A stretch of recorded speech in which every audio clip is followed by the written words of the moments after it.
Bem-vindos a mais um episódio de E aí, professor? Oi, Walter. Olá, Martin. Você vai bem? Hoje falaremos sobre Elias.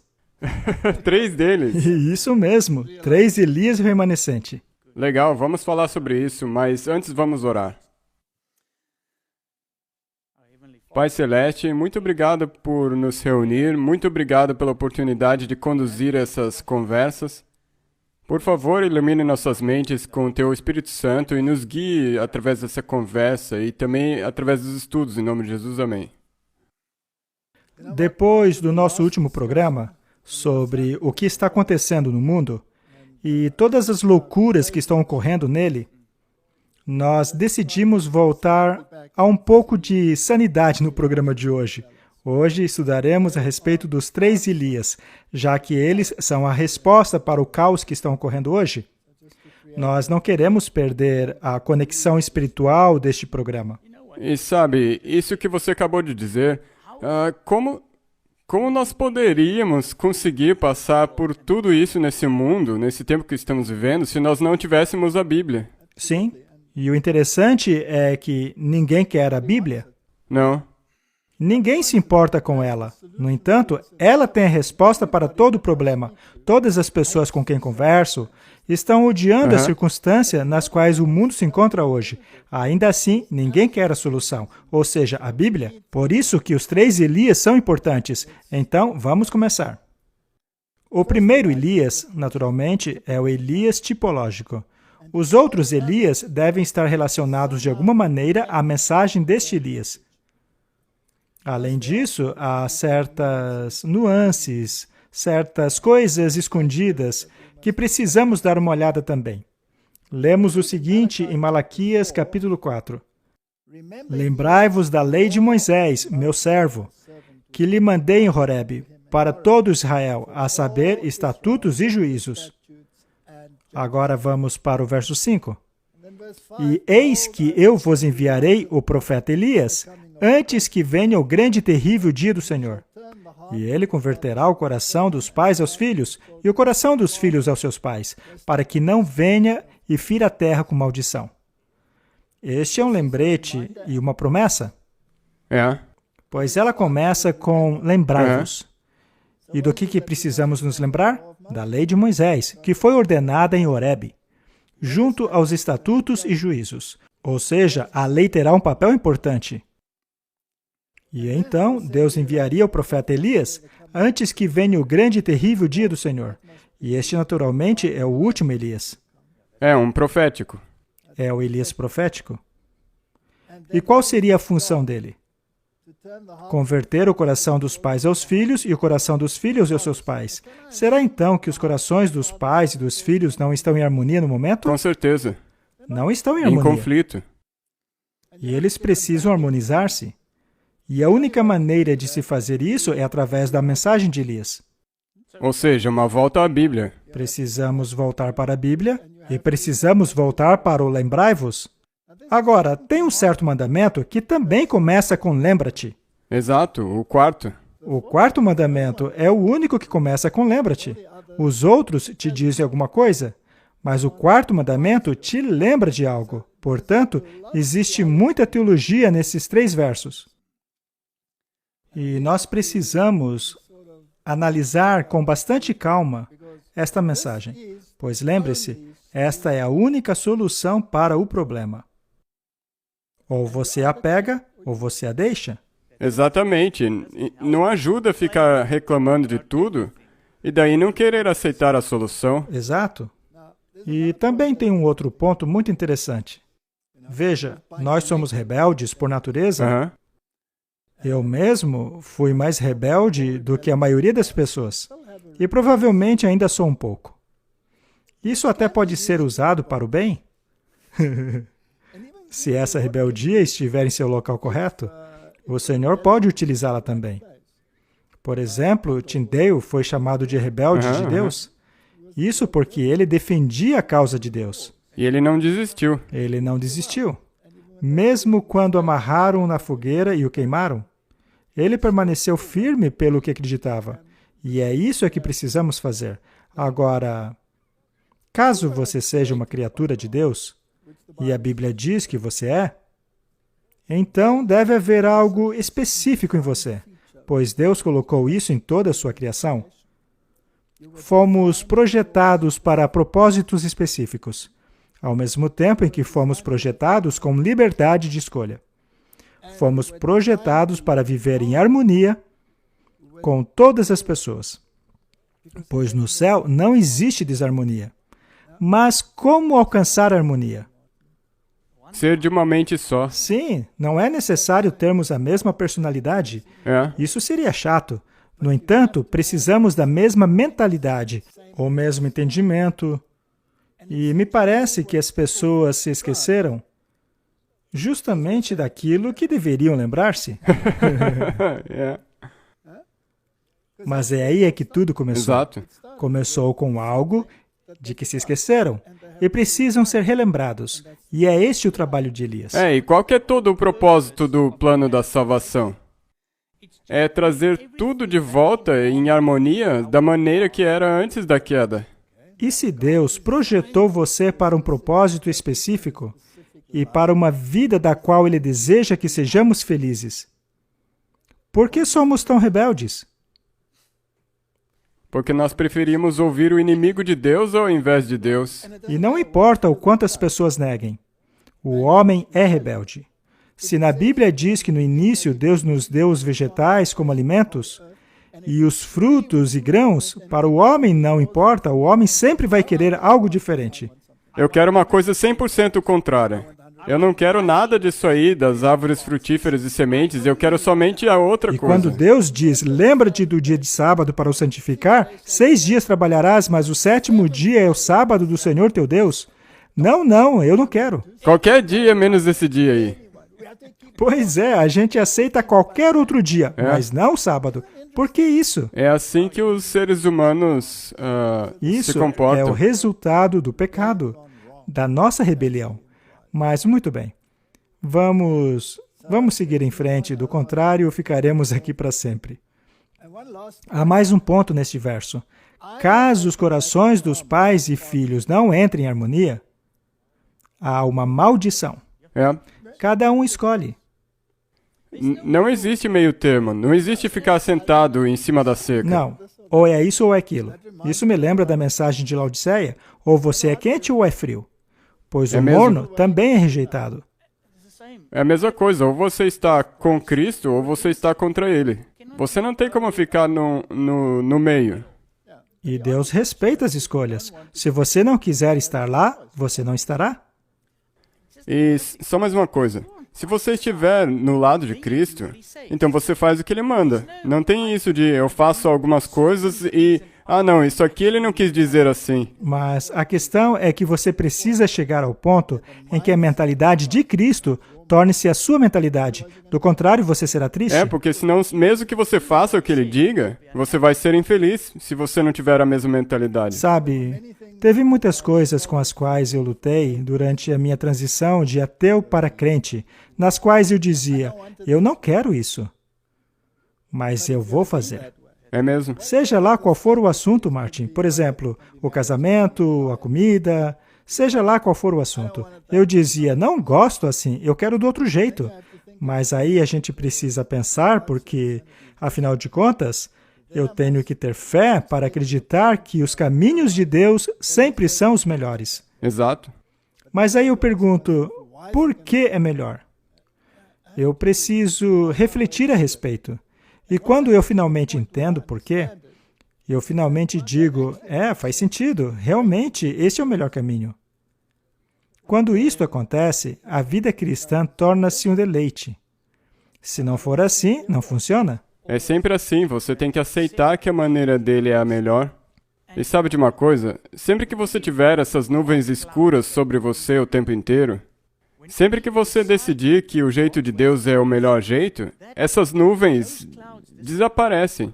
Mas nós somos tão rebeldes que nós não queremos que essas nuvens desapareçam. A gente sequer faz ideia do quão rebeldes somos. Mas então vamos dar uma olhada no primeiro Elias. Houve uma época em que Israel, as 10 tribos do norte, eram terrivelmente apóstatas. Acabe reinava, e ele era casado com Jezabel, E só isso já é uma grande tipologia. Pois quando vamos lá para Apocalipse, vemos que Jezabel exerce um papel importante. Jezabel, naturalmente, é aquela que veste púrpura e escarlate. E sabemos que na Bíblia, mulher é símbolo de igreja.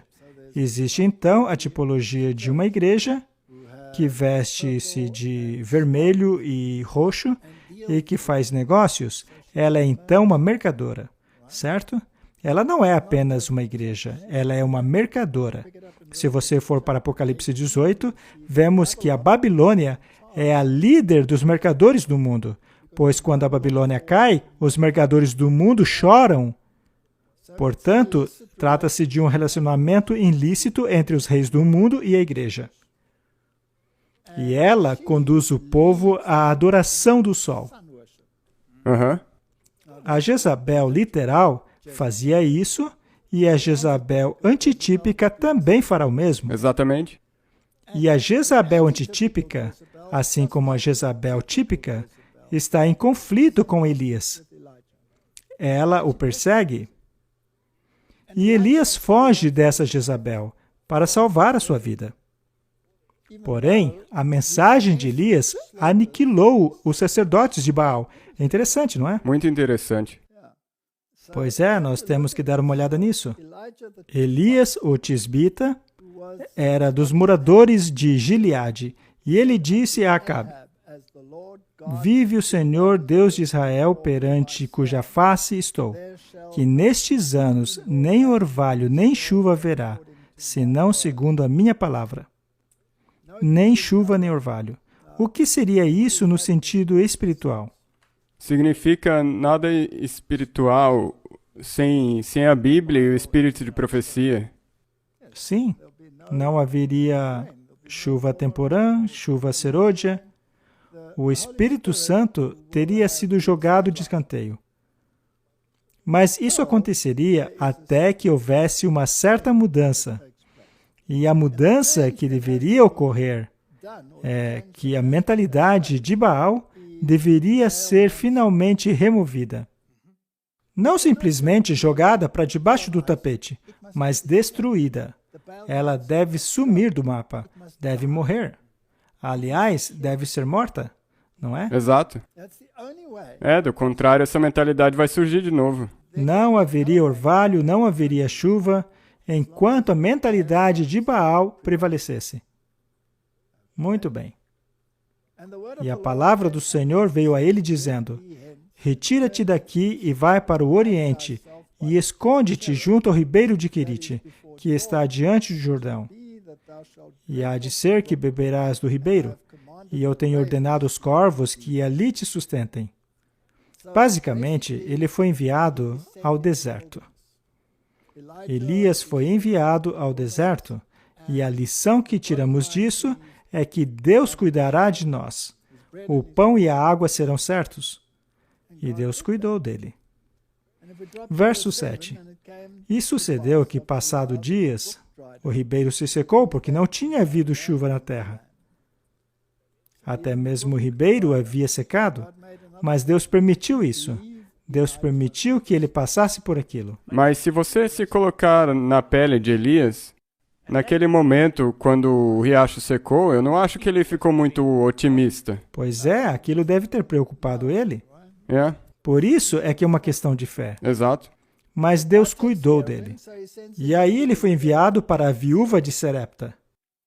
Então veio a ele a palavra do Senhor, dizendo: Levanta-te e vai para Sarepta, que é de Sidom, e habita-lhe. Eis que ordenei ali uma mulher viúva que te sustente. E isso também é uma tipologia interessante. O próprio Jesus disse que na época de Elias havia várias viúvas israelitas, mas o Senhor não o mandou para nenhuma delas. E isso é uma tipologia da igreja. Sobre a igreja. Portanto, Elias estaria salvo com uma viúva. Bem, viúva é uma mulher que perdeu seu marido, não é? O que isso quer dizer é que Elias estaria seguro, estando ele entre aqueles que perderam a sua conexão com Cristo, apesar de ainda proclamarem fazer parte dele. Sim. Eu posso dizer que, na minha própria experiência, isso de fato ocorreu. Aqueles que mais me atacavam foram as viúvas de Israel. Foram elas que mais me machucaram. Elas me levaram a tribunais, tentaram me cancelar, me baniram. Enfim, não precisamos detalhar muito. A questão é que é um pouco mais seguro estar com as viúvas de fora do que com as viúvas de Israel. Veja, naquela época haviam muitas viúvas. Viúvas lá de Israel. Martin, você acha que há muitas pessoas na igreja que perderam a sua conexão com Cristo? Certeza. E elas gostam de falar. Quanto mais perderam a sua conexão com Cristo, quanto mais se envolveram com Baal, mais elas gostam de falar. Sim, e mais ainda eles pensam que estão fazendo a vontade de Deus. Pois é. A exclusão parece ser a maneira de agir delas. Apenas algumas pessoas podem estar no púlpito, apenas se tiverem a permissão dela para tal. No entanto, nosso próprio manual da igreja diz que aqueles que são ordenados têm autorização para falar. Mas vamos deixar assim. É apenas uma tipologia interessante. Então ele se levantou e foi para Sarepta. E chegando à porta da cidade, eis que estava ali uma mulher, viúva, apanhando lenha. E ele a chamou e lhe disse, traze-me, peço-te, um vaso, um pouco de água para eu beber. Muito bem. De onde veio ele para encontrá-la? Ele a encontrou no portão. O portão era o local do julgamento. Mais uma vez temos o tema do julgamento. E a terra estava sob juízo, por causa da seca, é claro. Traze-me, peço-te, um vaso, um pouco de água para eu beber. E indo ela trazê-la, ele a chamou e lhe disse, agora me traga também um bocado de pão na tua mão. Ou seja, temos aqui pão e água. E ela disse, vive o Senhor teu Deus, que nem um bolo tenho, senão somente um punhado de farinha numa panela e um pouco de azeite numa botija. E vês aqui, apanhei 2 cavacos e vou prepará-lo para mim e meu filho, para que comamos e morramos. Qual era a condição dessa mulher? Pobre. Terrível. Era terrível, ela estava em miséria. E é esse tipo de pobreza que precisamos ter. Veja, por exemplo, nas bem-aventuranças. Bem-aventurados pobres de espírito. Então, se você tiver esta pobreza, ou seja, esta carência espiritual, essa dependência. Deus o saciará. Dependência de Deus, é. Neste caso, Deus pode ajudar. Se você não sentir falta de nada, Deus vai prover o que para você? Se você erguer um copo cheio, ele vai enchê-lo ainda? O copo já está cheio, mesmo que esteja cheio de abominações. Nós precisamos primeiro esvaziar o copo, antes mesmo de poder enchê-lo com qualquer outra coisa útil. Portanto, é interessante que ele tenha dito a ela, traga-me a mim este pouco que você ainda tem. E ela trouxe. É muito interessante. Isso aí é puro evangelismo. Ela percebeu que ele tinha algo de que ela precisava. Foi por isso que ela fez o que ele pediu. E Elias disse a ela, não tenha medo, vai, faze conforme a tua palavra. Porém, faze dele primeiro para mim um bolo pequeno. Traga-o aqui para mim e depois farás para ti e para teu filho. Martin, ele não pediu algo difícil? Ah, com certeza. Você tem que colocar isso em realidade hoje. Se você está preparando para fazer uma refeição e você não tem nada mais do que essa refeição, você daria para outra pessoa? E você mesmo fica sem nada? Ainda mais você tendo um filho. E de que ela precisava para fazer aquilo? Fé. Ainda que seja uma fé pequenininha. Talvez ela não tivesse tão convencida, mas ainda assim ela fez. Ok? Havia várias viúvas em Israel no tempo de Elias, mas Deus não enviou a nenhuma delas, somente a esta viúva pagã. Isto é evangelismo. Porque assim diz o Senhor, Deus de Israel, A farinha da panela não se acabará, e o azeite da botija não faltará até o dia em que o Senhor dê chuva sobre a terra. Esta é uma promessa maravilhosa. E será que ela ainda está de pé? Sim. Muito bem. A farinha da panela, ou seja, o pão da vida, não se acabará, e o azeite da botija, que representa o que, Martin? O Espírito Santo. O Espírito Santo. Nada disso falhará até que o Senhor dê chuva sobre a terra. Que chuva é essa, Martin? Da chuva serôdia. Nós estamos falando da chuva E se serôdia. nós explicarmos isso para os leigos, a chuva serôdia, quando o evangelho está sendo aceitado por milhões de pessoas. E vai acontecer. E quem será mais receptível quando isso acontecer? Serão as viúvas de Israel ou as viúvas por aí que perderam sua conexão com Cristo? Sim, as viúvas que perderam a conexão. Portanto, a mensagem de Elias é uma mensagem que é proclamada no tempo de grande seca. Algumas pessoas percebem que são necessitadas. Já outros não percebem que são necessitados. E normalmente, esses que não percebem fazem parte da igreja. Isso é muito verdade. É triste? Porque quando você pensa que está afiliado só por estar dentro de algo, isso não necessariamente significa que você está salvo. Não mesmo. E a promessa foi cumprida. A farinha da vasilha não se acabou e o azeite da botija não secou, conforme a palavra do Senhor proferida por Elias. Portanto, a mensagem de Elias não falhará. Ela vai cumprir o seu objetivo e fará isso em meio às viúvas. É com elas que a palavra trabalhará. Exato. E não vai estar indo muito bem, porque ainda é uma seca. E quem foi que ofereceu a Elias a pior oposição? Acabe e Jezabel. Acabe e Jezabel. Eles fizeram a Elias a pior oposição. Ou seja, a igreja. Esta é uma tipologia interessante. Acabe representa Israel. Isso seria um dos governantes dentro da igreja. E as alianças ilícitas que eles tinham, ou que Acabe tinha com Jezabel, torna essa combinação bastante tóxica. Isso também é como igreja e Estado? É a igreja e o Estado juntos. É uma união ilícita. E, eventualmente, Jezabel mata os profetas de Deus, enquanto ela e seus profetas adoram Baal e Astarote. Astarote era uma divindade feminina. 1 Reis 18, verso 1. E sucedeu que, depois de muitos dias, a palavra do Senhor veio a Elias, o terceiro ano, dizendo... É interessante que o Novo Testamento nos diz que foi 3 anos e meio. O Antigo Testamento, não. Não. Mas o Novo Testamento diz exatamente quanto tempo durou. 3 anos e meio. A palavra do Senhor veio a Elias no terceiro ano, dizendo, vai e apresenta-te a Acabe, porque darei chuva sobre a terra.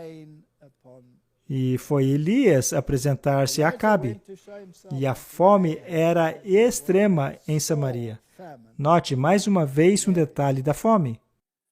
E Acabe convocou Obadias, o responsável pelo seu palácio. Obadias temia muito ao Senhor. Isso é fascinante. Temos aí essa grande apostasia ocorrendo. Sendo que Acabe era o cabeça desta apostasia. Mas o responsável pelo palácio dele temia o Senhor. Dentro da mesma casa. Dentro da mesma casa. Será que podemos aprender algo de nossa igreja com isso? Nós temos, porque nós vamos nos desanimar se não aprendemos essa mensagem. Muito bem. Quando pensamos em Acabe, e quando estamos constantemente enfrentando Acabe, e ele está frequentemente te perseguindo, é a hora de lembrar-se de Obadias. Eu já encontrei muitos Obadias. E se não fossem por esses Obadias, eu já teria me desesperado. Mas graças a Deus, a igreja tem os seus Obadias. Porque sucedeu que, destruindo Jezabel os profetas do Senhor, Obadias tomou 100 profetas e de 50 em 50 os escondeu numa cova e os sustentou com pão e água. Veja que temos este tema constantemente. O pão e a água serão providos. Será então, Martin, que só teremos pão e água ou isso é uma aplicação espiritual? Com certeza também tem uma aplicação espiritual. Com certeza. Porque, se você considerar isso espiritualmente, isso é uma guerra acontecendo também dentro da igreja. Esta é uma grande guerra sendo travada dentro da igreja. E Elias, no entanto, é enviado para pregar para uma pobre viúva. Exato, ele está ocupado fazendo seu trabalho. Ele está evangelizando. Ele não estava ocioso. Não, Ele foi ao deserto e então para a viúva. E aquela viúva não era de Israel. Este era o trabalho dele. Então ele continua e pensa, Deus vai resolver isso aí. Deus sempre cumpre o trabalho dele. E agora chega ao ponto de confronto. Este confronto é uma representação daquilo que ocorrerá no futuro. Este conflito ocorre a todos os Elias, inclusive o Elias do tempo do fim. Tiago nos diz algo a respeito de Elias. Elias era um homem sujeito a paixões como nós. Isso é reconfortante, não é, Martin? Ele também ficava desesperado e às vezes tinha que lidar com o temperamento que ele tinha. Eu queria ser você, Martin, porque aí eu não teria nenhum dos problemas que eu tenho. Você não tem problema nenhum na vida, né?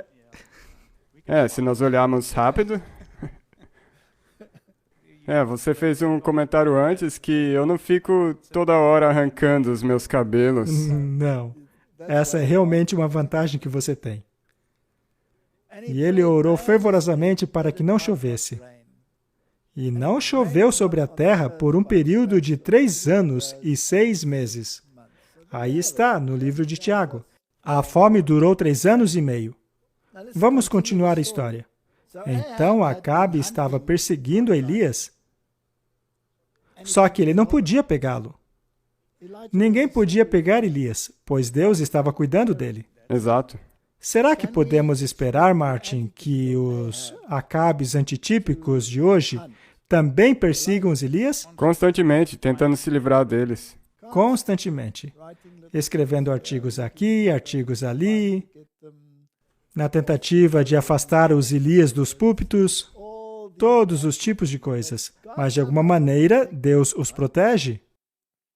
E agora chega a hora do confronto.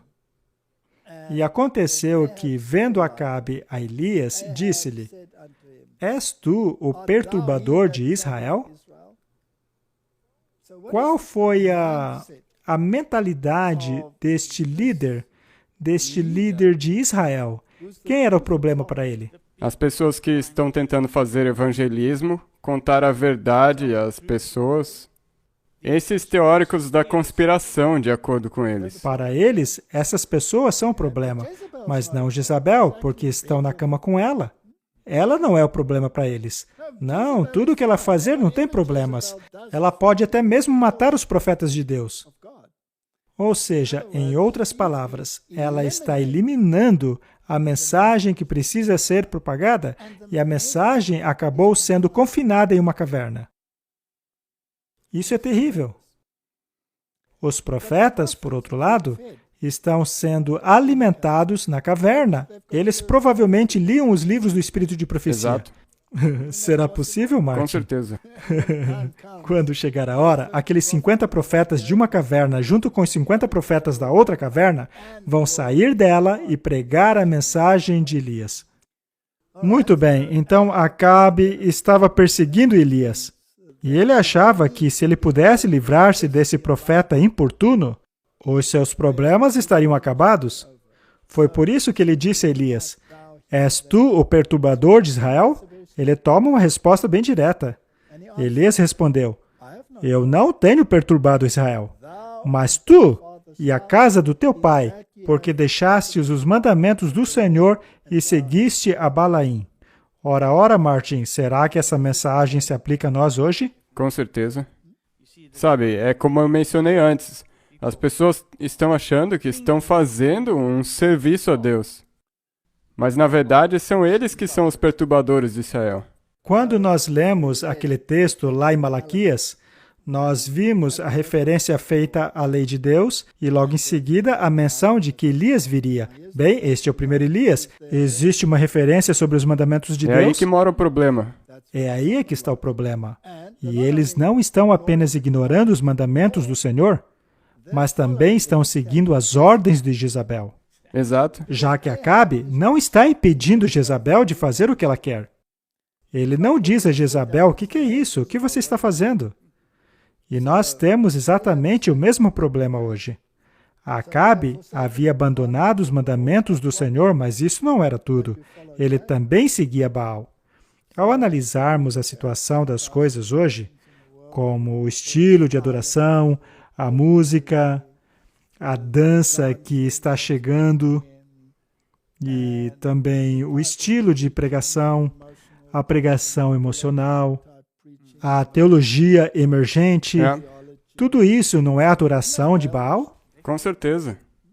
Tudo é prosperidade. É evangelho da prosperidade, qualquer coisa menos a mensagem de Elias. Ela é muito desconfortável. E criticar Jezabel é conspiração, não é? Afinal, Jezabel é boazinha, não é? Verso 19. Agora, pois, manda reunir-se a mim todo Israel no Monte Carmelo, como também os 450 profetas de Baal, e os 400 profetas de Azera, que comem na mesa de Jezabel. Existe, então, um conglomerado de pessoas que se assentam na mesa de Jezabel. E esse conflito ocorre no Monte Carmelo. É toda uma reunião ecumênica. É isso aí. O que existe hoje lá no Monte Carmelo? É um templo Bahá'í. Ok. E o templo Bahá'í busca a união de todas as religiões. E eles possuem um documento em exibição que fala a respeito dos injustiçados. E é claro que o injustiçado é Lúcifer. Sim, porque ele foi expulso do céu. E a maior representação do Bahá'í é a Nações Unidas, que representa os reis do mundo. Assim, o tipo de adoração que ocorre no Monte Carmelo hoje é a reunião ecumênica de todas as religiões, uma religião mundial, que por sua vez honra o injustiçado. Não é interessante? Então, nada mudou. E a mensagem de Elias também não pode mudar. A questão permanece exatamente a mesma. Os profetas de Baal eram 450. E os profetas dos bosques, que por sua vez adoravam Azerá, uma deidade feminina, eram 400. E então havia mais profetas de Baal do que os profetas de Azerá. E todos eles comiam na mesa de Jezabel. Não havia só unidade, mas diversidade. Isso de estar sentado numa mesa só me faz pensar na profecia de Daniel. Muito bem. E quais seriam os profetas dos bosques de hoje? São aqueles que adoram a Mãe Terra? Isso acontece no mundo todo hoje. Isso de mudança climática. A mudança climática também é impulsionada pela adoração da Mãe Terra. E eles também se assentam na mesa de Jezabel. E não é o que acontece hoje, essas pessoas se assentando na mesa dela? Com certeza. E eles não podem ser de qualquer religião? Nós vimos até o Papa nesse encontro da Amazônia, com Pachamama e tudo mais. Sim, todas essas questões. Eles todos estão felizes com Jezabel. E então temos os profetas de Baal. Agora, a adoração a Baal era muito atraente. É o tipo de adoração que vemos no mundo hoje. Mas o que não vemos é a adoração baseada unicamente na Bíblia. Com certeza não. Isso já era. Hoje tudo é emocional. Tem que ter emoções. Hoje você precisa sentir alguma coisa. Mas enfim, eles estão todos unidos. E está chegando o dia em que haverá um conflito no Monte Carmelo. Esse dia está chegando. Então Elias ordenou-lhes: prendam os profetas de Baal, não deixe nenhum escapar. Eles os prenderam e Elias os fez descer no riacho de Gizom e lá os matou. Isto foi depois do conflito, no qual os profetas de Baal tiveram a oportunidade de mostrar se o sacrifício deles seria consumido pelo fogo, e Elias teve a mesma oportunidade. Eles dançaram, gritaram, se cortaram, fizeram isso o dia inteiro até ficarem exaustos.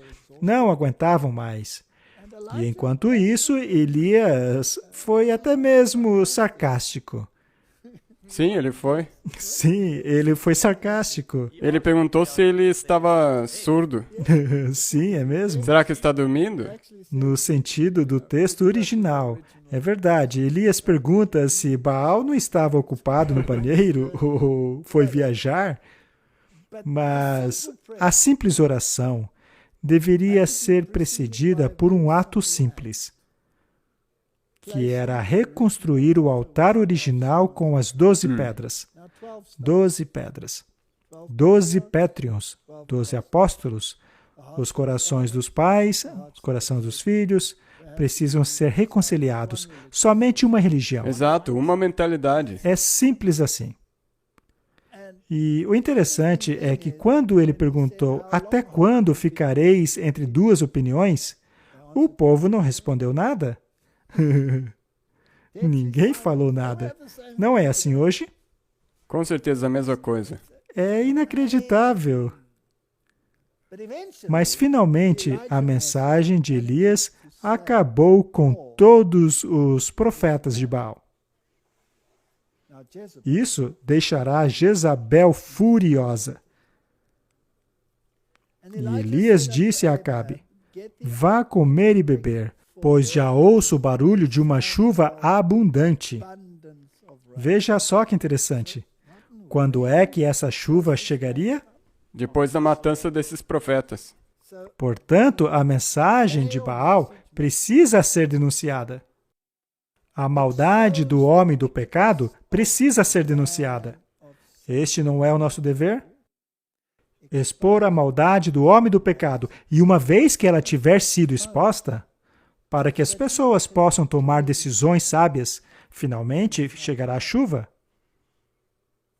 Então Acabe foi comer e beber, mas Elias subiu até o alto do Carmelo, dobrou-se até o chão e pôs o rosto entre os joelhos. Ele então disse ao seu servo: vai e olhe na direção do mar. E ele foi e olhou, e não tinha nada lá. Mas ele disse: vá de novo. E isso aconteceu 7 vezes. 7 é o número de Deus. Será que ele teve que exercitar sua fé? Exatamente. Foi a mesma coisa que aconteceu com Naamã. Ele teve que mergulhar naquela água 7 vezes. E você não acha que na 5ª vez ele poderia ter desistido? Exato, você pode se identificar com isso. E lá pela 5ª ou 6ª vez, você já está cansado. Você já não quer fazer mais nada. 7 vezes. 7 vezes.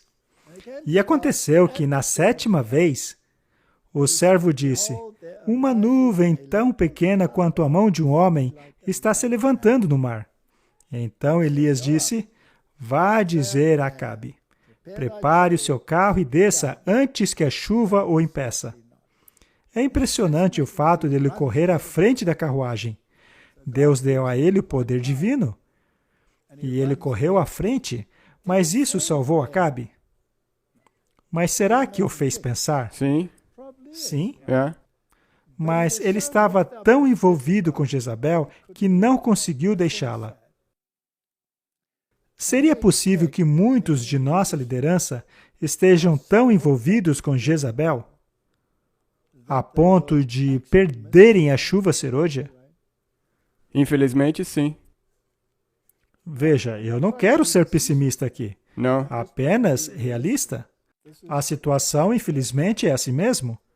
Quando a sacudidura vier, precisaremos estar preparados para Seja lá quais forem as consequências, será uma situação triste. Vai mesmo. Infelizmente, vai haver alguns que não aceitarão a mensagem. Eles não aceitarão a mensagem. Profetas e Reis, página 156.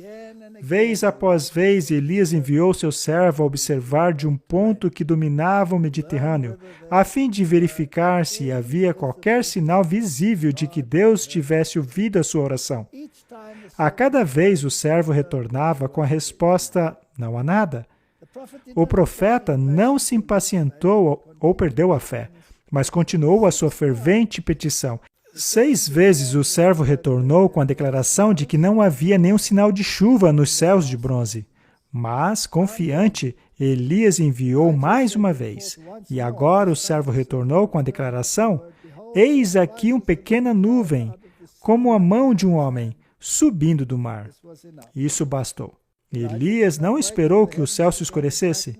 Na pequena nuvem, ele contemplou pela fé uma abundância de chuva e agiu em harmonia com a sua fé, enviando depressa o seu servo Acabe com esta mensagem: aparelha o teu carro e desce, para que a chuva não te apane. Existe alguma mensagem tipológica aí?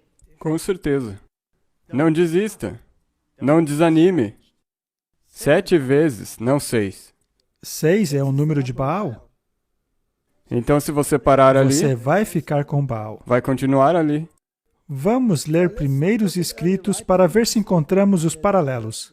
Logo nossos olhares foram dirigidos ao Oriente, pois aparecera uma nuvenzinha, aproximadamente do tamanho da metade da mão de homem, a qual todos nós soubemos ser o sinal do Filho do Homem. Todos nós, em silêncio solene, olhávamos a nuvem que se aproximava e se tornava mais e mais clara e resplendente, até converter-se numa grande nuvem branca. A parte inferior tinha aparência de fogo. O arco-íris estava sobre a nuvem, enquanto ao redor dela se achava 10 milhares de anjos entoando um cântico agradabilíssimo. E sobre ela estava sentado o Filho do Homem. Os cabelos brancos e anelados caíam-lhe sobre os ombros, e sobre a cabeça tinha muitas coroas. Os pés tinham aparência de fogo, e à sua destra trazia uma foice aguda, e na mão esquerda uma trombeta de prata. Seus olhos eram como chamas de fogo que profundamente penetravam seus filhos. Todos os rostos empalideceram, e os daqueles a quem Deus havia rejeitado se tornaram negros. Todos nós exclamamos então: quem poderá estar de pé? Estão as minhas vestes sem mancha? Então os anjos cessaram de cantar, e houve algum tempo de terrível silêncio, quando Jesus falou: aqueles que têm mãos limpas de coração puro serão capazes de estar de pé. Minha graça vos basta. Com isso, nos iluminou o rosto e encheu de alegria o coração. E os anjos tocaram mais fortemente, tornaram a cantar, enquanto a nuvem mais se aproximava da terra. Isso é bíblico, Martin? Ah, com certeza. É como estar lendo o Apocalipse. Exato. E se você tomar essa nuvem com a fé que Elias tinha, a fé que ele havia depositado, sabendo que Deus traria essa chuva, esse salvamento, nós temos o mesmo com isso. Esta mensagem é fundamental. A mensagem de Elias deve acabar com os profetas de Baal. Isso significa que haverá um conflito. As pessoas precisam escolher um lado. Ou somos a favor da mensagem, ou contra ela. Por quanto tempo ficareis entre duas opiniões? Acabe tinha feito a sua cama com Jezabel e ficaria deitado nela. E o resultado disso é que toda a sua posteridade foi destruída. Muito bem. Então vimos o Elias típico. Já vimos a mensagem típica e o conflito típico. É um confronto entre dois tipos de adoração. Os mandamentos de Deus e obediência a Ele é fundamental. É uma mensagem contra a aliança e união ilícita entre um rei e uma mulher. Entre a igreja e o Estado. E o Estado. Esta foi a mensagem do primeiro Elias. Muito bem, chegou a hora de vermos o segundo Elias. João Batista foi o segundo Elias. Bem, algumas pessoas achavam que ele era o próprio Elias, mas não é este o caso. Não se tratava do Elias Não. em si, mas de sua mensagem. Ele não foi a encarnação, ele foi João Batista. E há uma diferença muito importante entre este Elias aí, do João Batista, e o primeiro Elias. O primeiro Elias teve uma mensagem acompanhada de inúmeros milagres, enquanto que o segundo Elias não teve milagre algum, era só mensagem. E essa mensagem é a mesma mensagem do primeiro Elias, mas sem as obras, porque as obras já haviam sido feitas ali. Este é um ótimo ponto. Vamos ler Lucas capítulo 1, verso 15. E ele será grande diante do Senhor, e não beberá vinho nem bebida forte. Ele será cheio do Espírito Santo, desde o ventre de sua mãe. Este verso tem bastante coisa, Martin. Ele não beberá vinho e nem bebida forte. E seria cheio do Espírito Santo desde o ventre de sua mãe. Isso foi literal. Ele era um nazireu. Ele nunca deveria fazer uso de vinho ou bebida forte. E ele era cheio do Espírito Santo desde o ventre de sua mãe. Ou seja, desde sua concepção. Agora, o Elias final, desde o momento em que é concebido, ou seja, desde o momento que aparece no cenário mundial, será cheio do Espírito Santo. E uma vez que o Espírito Santo tenha confirmado a mensagem, nenhuma mensagem posterior pode desfazer aquilo que já foi confirmado. Portanto, os pilares do Adventismo permanecerão até quando? Até o fim. Até o fim. E será que há tentativas de se derrubar esses pilares? Vão haver muitas. Muitas tentativas. Muito bem. Ele também era um vegetariano literal. A Bíblia diz que João Batista comia gafanhotos, mas o sentido original da palavra grega para gafanhotos também pode ser interpretado como plantas ou frutos silvestres. Provavelmente se tratava da alfarroba, que, aliás, fazia parte da alimentação dos pobres daquela época. Portanto, a alimentação dele era simples. Mateus 11, verso 13. Pois todos os profetas e a lei profetizaram até João. Uhum. E se quiserem aceitar, este é o Elias que havia de vir. Portanto, Jesus, de maneira bastante clara, disse que João Batista era o Elias. Não Elias literal, mas o antitipo dele. Muito bem. E todos os profetas e a lei, ou seja, a lei e os profetas, profetizaram até João. Quando Jesus esteve no Monte da Transfiguração, quem apareceu lá? Elias e Moisés. Moisés representa a lei Uhum. e Elias representa o testemunho. A lei e ao testemunho. Se não falarem de acordo com esta palavra, é porque não há luz neles. Então, tudo aquilo que eles disseram Ainda é válido. permanece.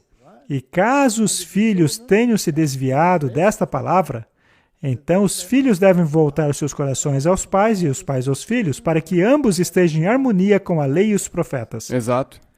E será que a lei e o testemunho também é uma característica da igreja remanescente? Sim. 100%. Não é lindo que tudo esteja conectado?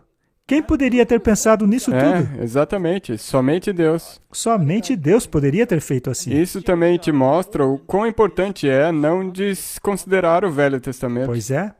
Porque toda a verdade já estava lá. Correto. Muito bem, Jesus disse a eles claramente que João Batista trazia consigo a mensagem de Elias. Por isso, precisamos estudar esta mensagem mais uma vez. João 1:21. E perguntaram a João Batista, quem é você? Você é Elias? E ele disse, não, eu não sou. Ora, será que Jesus estava mentindo ou falando tipologicamente? Falando tipologicamente. Com certeza, não há outra maneira de interpretar isso. Você é aquele profeta? ou seja, o Messias? Ele disse que não. No dia seguinte, João viu a Jesus que vinha para ele e disse: Eis o Cordeiro de Deus que tira o pecado do mundo. Esta era a função de João Batista. Parte da mensagem de Elias que João trazia era levar as pessoas ao Cordeiro de Deus que tira o pecado do mundo.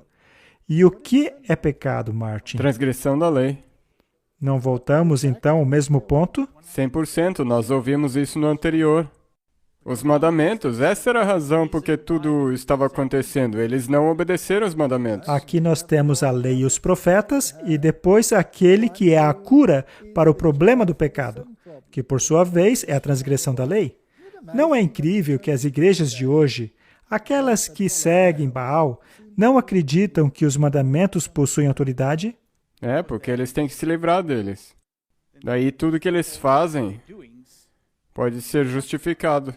Correto? Dizia então as multidões que saíam para serem batizadas por ele: raça de víboras! Quem lhes deu a ideia de fugir da ira que se aproxima? A quem ele se dirige aqui? Aos líderes da igreja. Sim, aos fariseus. Por acaso, o primeiro Elias não teve o confronto com os líderes? É. Muito bem, este é o segundo conflito, o que levanta uma questão. Se não há conflitos, então há algo de errado. Você pode estar do lado deles. Você pode estar do lado errado. Precisamos ter muito cuidado, mas não se esqueça. Tem Obadias. Não se esqueça dos Obadias. Se não fossem eles, estaríamos desesperados. Mas muito bem, vamos lá. Então, chega essa multidão e ele a chama de raça de víboras. Essa é uma linguagem muito forte. Sabe, esse linguajar dele me faz pensar que as pessoas que sempre falam: você tem que abrandar a mensagem. Eu não vejo os profetas de Deus entregando mensagens brandas. Não, ele a chama de raça de víboras. E então ele diz qual é o problema. Produzam frutos dignos de arrependimento. E também nem comecem a dizer que Abraão é o pai de vocês. Porque eu vos digo que até mesmo dessas pedras, Deus pode suscitar filhos a Abraão. Então, não torne-se complacente porque você pertence a uma denominação específica. Não pense estar salvo somente por estar em uma denominação específica. Exato. Essas pedras, elas se referem aos pagãos. Totalmente correto. Você se lembra da figueira que foi amaldiçoada? Era uma figueira presunçosa, pois ela tinha um monte de folhas, mas não tinha frutos. Mas uma vez que tinha folhas, ela deveria ter frutos, já que o fruto aparece primeiro no caso da figueira. Eles estavam no bosque e havia muitas figueiras ali. Sim. Mas as outras, pelo menos, não eram presunçosas, pois não tinham folhas. Então não se esperava que tivessem frutos. Ninguém esperava frutos delas. E foi por isso que não foram amaldiçoadas, pois não eram presunçosas. Elas representavam os gentios, que eventualmente produziriam os frutos que a árvore presunçosa não produziu. Então, temos aqui uma situação muito semelhante. Mas ao invés de árvores, ele utiliza pedras como símbolos. É o mesmo símbolo, como você bem diz. Ele estava ali acusando os líderes da igreja de que se vocês não fizerem a sua parte, essas pessoas podem começar a fazer. O que significa que a viúva pagã passaria a aceitar a mensagem. Exatamente. A viúva que não é de Israel. O machado já está posto à raiz das árvores, e toda árvore que não der bom fruto será cortada e lançada no fogo. Muito bem, Martin. Vamos nos fazer a seguinte pergunta agora. Será que este segundo Elias entrou em confronto com a liderança da igreja? Sim. De maneira muito dura. É uma coisa muito triste mesmo. Mas é a realidade. Exato. E deveríamos nos surpreender quando isso acontece? Não. Você tem que ter a fé de Elias. Muito bem. Estamos em terreno perigoso aqui. Mas isso é bíblico. É isso que a Bíblia diz.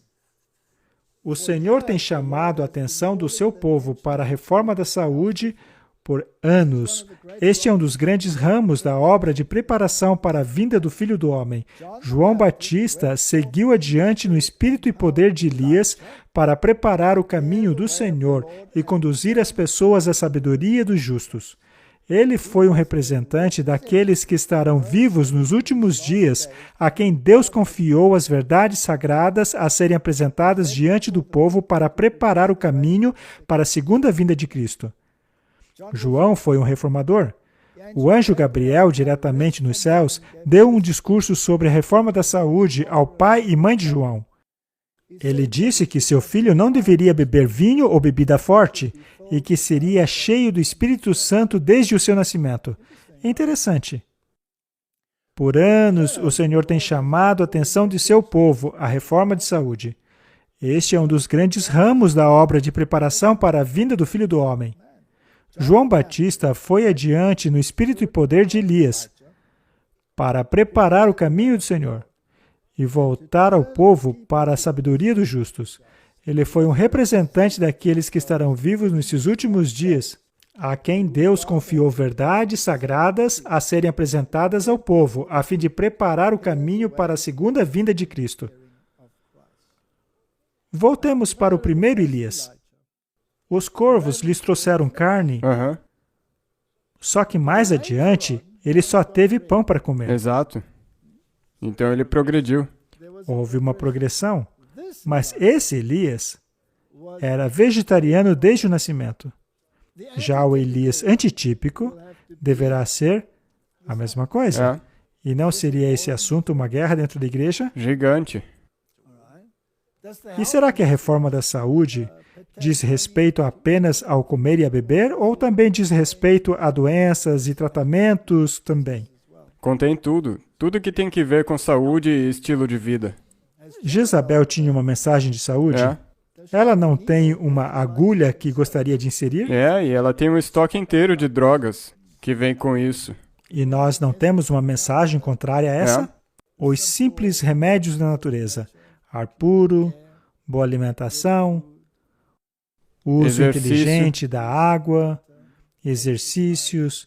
Sabe, é realmente mais fácil apenas tomar uma agulhada. Agora, se devemos escolher um dos lados, por quanto tempo ficaremos entre duas... deixa para lá, Martin. Vamos apenas plantar a semente e continuar. Então, isso tudo era para preparar o povo para a segunda vinda de Cristo. Sabe de uma coisa? Eu acho que já estamos na seca. Nós com certeza estamos em uma seca. E nós estamos fazendo a nossa parte para a viúva. Sim, é o nosso trabalho. Então nós devemos começar a pensar quão perto que é isso tudo da segunda vinda. Está muito perto. Apesar de nenhum livramento milagroso ter sido proporcionado a João, ele não foi abandonado. Sempre teve a companhia dos anjos celestiais que lhe abriram as profecias concernentes a Cristo e as preciosas promessas das Escrituras. Que bela promessa! Contanto que nos apeguemos à Bíblia e ao espírito de profecia, não importa o quão desafiador seja as circunstâncias. Se nos apegarmos à palavra de Deus, nós sairemos vencedores, ainda que sejamos mortos. Exato. Estas foram os seus sustentáculos, como haviam de ser com o povo de Deus nos séculos por vir. A João Batista, como os que vieram depois dele, foi dado a segurança: eis que eu estou convosco todos os dias até a consumação dos séculos. Deus nunca dirige seus filhos de maneira diversa daquela porque eles próprios haveriam de preferir ser guiados. Se pudessem ver o fim desde o princípio e perscrutar a glória do desígnio que estão realizando como colaboradores seus. Nem Enoque, que foi transladado aos céus, nem Elias, que ascendeu em um carro de fogo, foi maior ou mais honrado que João Batista, que pereceu sozinho na prisão. A vós vos foi concedido em relação a Cristo, não somente crer nele, como também padecer por ele. Filipenses 1:29. E de todos os dons que o céu pode conceder aos homens, a participação com Cristo em seu sofrimento é o mais importante depósito e a mais elevada honra. Martin, por que João Batista foi decapitado? Porque ele confrontou Herodes. Por acaso, o primeiro Elias confrontou o rei? Sim, Acabe. Sim, ele confrontou Acabe, que era um dos líderes de Israel. E Herodes também não era rei? Sim. Ele era rei de Judá. Muito bem, então havia uma aliança entre Herodes, os herodianos, e os fariseus e os saduceus. Eles não gostavam um dos Não. outros, mas quando o assunto era perseguir Cristo, estavam de comum acordo. Eles trabalharam juntos. Sim. E Herodes e Pilatos, que representam Roma, costumavam brigar no início, mas em relação à perseguição a Cristo, os dois se tornaram amigos. Portanto, é necessário o inimigo Exato. em comum. E esse inimigo será o Elias. E os reis da igreja e o governador de Roma farão uma aliança, se tornarão amigos. É uma coisa muito triste.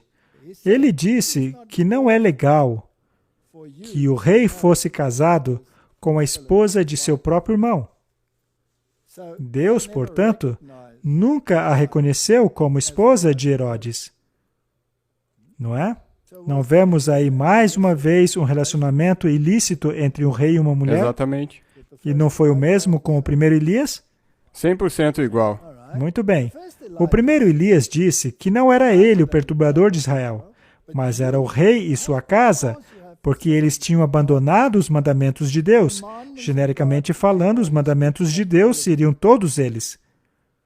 Mas neste caso, ele estava se referindo a um mandamento bem específico. Que mandamento seria esse? Adultério. Adultério, o sétimo mandamento. E o sétimo mandamento é um mandamento de relacionamento. Não é? Eles estavam quebrando este mandamento. Agora, houve duas coisas instituídas lá no Éden. E as duas têm a ver com relacionamento. Quais foram elas? O sábado e o casamento. Casamento. O sábado e o casamento. Mandamentos de relacionamento. Aqui nós chegamos mais perto da verdadeira questão. Afinal, do que se trata os mandamentos? Os mandamentos são a respeito de relacionamento. Relacionamento entre os seres humanos e o ser humano e Deus. A primeira tábua dos 10 mandamentos continha as leis e regulamentos de nosso relacionamento para com Deus. É. E a segunda de nosso relacionamento para com o homem. E um dos mais íntimos de todos os relacionamentos está no sétimo mandamento. Havia um problema ali. Havia um problema com Acabe também. É. E aqui temos o mesmo problema. A igreja e o Estado estavam ilicitamente casadas. E o segundo Elias condenou essa união. A mensagem dele foi bem aceita? Não, ele perdeu a cabeça. Portanto, quando a nossa igreja fraterniza com Roma, sentando-se em concílio ecumênicos, sendo até mesmo presidentes ou vice-presidentes de concílios ecumênicos, será que uma mensagem como essa seria bem aceita? Não, pode ser que você perca a sua cabeça. E quem, na verdade, está instigando o ataque a este Elias antitípico? A mãe. A mãe. E essa mãe tem uma filha. E esta filha dança diante do rei. Dentro da tipologia, temos o rei, representado por Herodes, temos a mãe, com quem ele é ilicitamente casado, que por sua vez é a mesma coisa que Jezabel, e ela tem uma filha. Não existe uma igreja que diz que não sofrerá perda de filhas, Sim. ou perda de filhos. A Igreja Católica Apostólica Romana. Ela tem filhas. E quem são essas filhas que, segundo ela, voltarão para a mãe? Todo mundo que estiver em conselho ecumênico com ela. Especialmente o protestantismo. Aham. E quem é que vai dançar diante do rei? A filha. As filhas. Quem vai pedir pela cabeça de João Batista? A filha também. Mas quem mandou a filha dançar? Foi a mãe. A mãe? Essa não é uma grande tipologia? Com certeza. Isso é impressionante. Quem poderia organizar tudo isso? Só Deus. E está na Bíblia, então vai acontecer. Sim. E, na verdade, está inserido em relacionamento literal. Sim. Com pessoas que tinham livre-arbítrio. Isso é incrível. É impressionante. A mensagem de Elias é muito profunda. Então, Martin, se Deus achou melhor que no segundo Elias, que os mandamentos fossem menos genéricos e migrassem para o mandamento de relacionamento, que no caso deles era ilícito, poderíamos esperar alguma coisa daí? E agora eu pergunto, qual relacionamento é ainda superior ao relacionamento entre homem e mulher?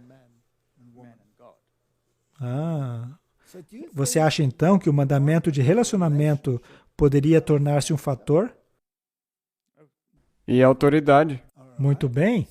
Este é um relacionamento entre Deus e o homem. E isso está inserido no quarto mandamento, pois apenas esses dois foram instituídos lá no Éden. Podemos esperar então que o Elias final se engaje no confronto específico a respeito do mandamento de relacionamento, Sim. que seria o quarto mandamento? Aquele que foi esquecido. Resumindo, haverá uma confrontação entre líderes que estão em relacionamentos ilícitos com mulheres, ou seja, com igrejas.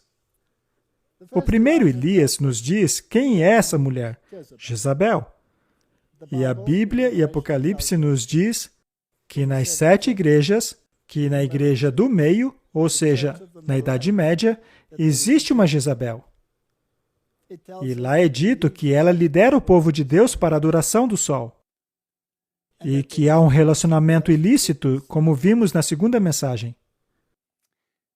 A questão chegará a um ponto no qual a mãe incitará a filha a pedir a cabeça do último Elias.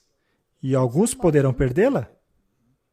E pode ser que outros sejam transladados, assim como Elias o foi. Pois esta é a mensagem. É mesmo. Ele foi transladado.